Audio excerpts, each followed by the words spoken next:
c'est la rentrée.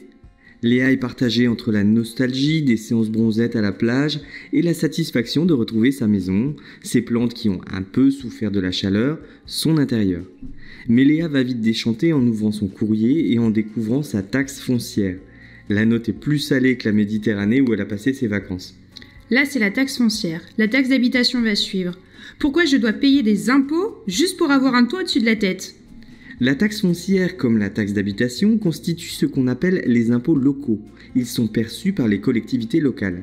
On ne les paye pas pour avoir le droit d'avoir un toit au-dessus de la tête, mais pour que ce toit soit relié à l'eau, à l'électricité, que les poubelles soient ramassées régulièrement ou encore qu'il y ait un arrêt de bus, une école ou une bibliothèque à côté de chez nous.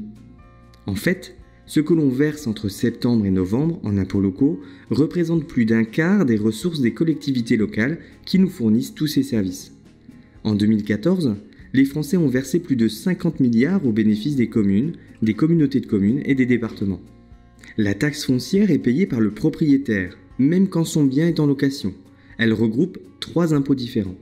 Il y a la taxe sur les propriétés bâties, c'est la maison, l'appartement ou le garage, la taxe sur les propriétés non bâties et la taxe sur les déchets ménagers. Dans une location, elle est le plus souvent à la charge du locataire. La taxe d'habitation, elle, est payée par l'occupant, même s'il utilise le logement gratuitement, par exemple un étudiant dont les parents posséderaient un studio. Elle concerne aussi certains logements vides, par exemple dans le cas d'une résidence secondaire. Alors pour calculer le montant de ces impôts, l'administration s'appuie sur la valeur locative cadastrale. Laissons de côté les calculs savants du fisc. Ce qu'il faut retenir, c'est qu'elle représente une valeur théorique rattachée au bien. Elle varie en fonction des prix du marché, mais aussi des aménagements comme une piscine, un garage ou la construction d'une pièce de plus. C'est à partir de cette somme que chaque collectivité appliquera le taux qu'elle a décidé. Leur addition correspond au montant à payer. Ces taux sont différents entre la taxe foncière et la taxe d'habitation. Ils varient aussi selon la ville dans laquelle vous habitez, parfois du simple au triple. Léa, elle, ne risque pas de rentrer de vacances plus souriante l'an prochain.